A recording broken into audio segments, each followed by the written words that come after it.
माता सीता को रावण की बेटी कहने का रहस्य एक प्राचीन कथा और कुछ पौराणिक मान्यताओं में छिपा हुआ है। यह विचार मुख्य रूप से अद्भुत रामायण और कुछ लोक कथाओं में उल्लेखित है, जो वाल्मीकि रामायण और तुलसीदास के रामचरितमानस से अलग है। पौराणिक कथा के अनुसार रावण ने अपनी शक्ति और ज्ञान के घमंड में अपनी विजय यात्रा के दौरान कई स्थानों पर तपस्वियों और ऋषियों को परेशान किया। एक बार जब रावण ने ऋषि कुशध्वज के यज्ञ को बाधित किया, तो उन्होंने रावण को श्राप दिया कि उसकी विनाश का कारण उसकी ही संतान बनेगी। इस श्राप से भयभीत होकर रावण ने अपनी नवजात पुत्री को मारने का निर्णय लिया। कहानी कहती है कि रावण ने उस कन्या को एक संदूक में रखकर समुद्र में बहा दिया।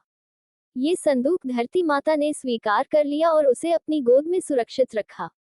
कालांतर में राजा जनक जब अपने राज्य मिथिला में भूमि जोत रहे थे, तो उन्हें वही संदूक मिला जिसमें एक दिव्य कन्या मिली। उन्होंने उस कन्या को अपनी पुत्री के रूप में स्वीकार किया और उसका नाम सीता रखा।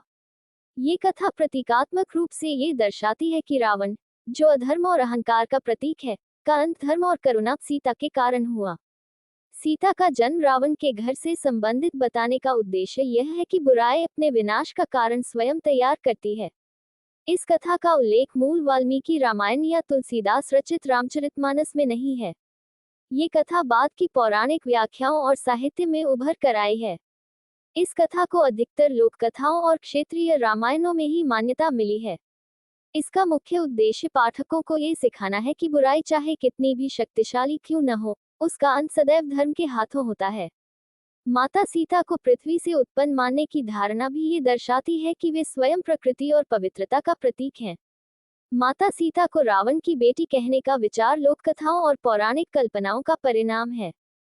ये कथा केवल प्रतीकात्मक है और इसका उद्देश्य रावण के घमंड और अधर्म का अंत दर्शाना है। यह माता सीता की महानता को भी रेखांकित करती है कि वे बुराई के घर में जन्म लेकर भी पवित्रता और धर्म का प्रतीक बनी।